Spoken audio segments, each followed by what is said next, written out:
Every morning, without being asked, gravity gets up and goes to work. It holds down the oceans, the buildings, the pigeons, and it has never once taken a holiday. But what if, one perfectly ordinary Tuesday, it did? What a perfect little day! Nothing's gonna go our way. Meteor, boom, tidal wave, whoosh. Aliens taking the cows and the dudes. Dino stomping, mushroom blooming, granny swinging, end is looming.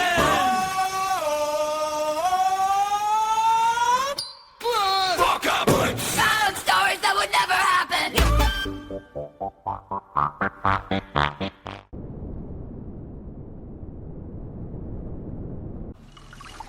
This is Granny Mayhem's tea, and for the first time in 61 years, it was getting away from her.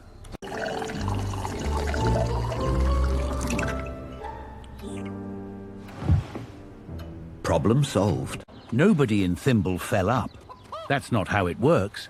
Everything just got lighter, about 90% lighter, which is a very silly amount. Kyle from next door achieved his lifelong dream of going viral, uploading it and watching it simultaneously.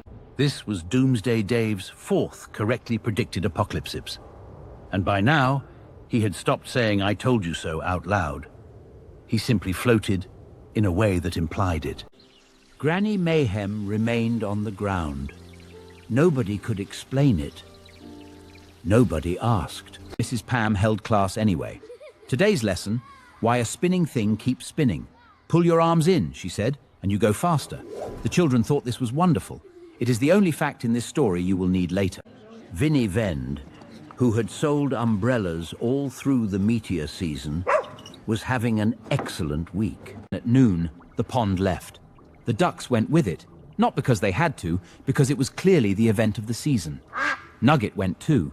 Nugget had been waiting his whole life for the sea to come to him. And then, around tea time, everything loose in the valley remembered Mrs. Pam's lesson and began, very politely, to spin. It was not a violent tornado, it was a sociable one.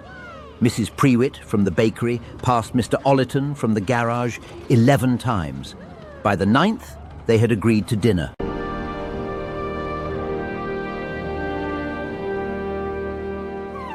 Dave had spent 30 years shouting at the sky. This was the first time it had picked him up and shown him around.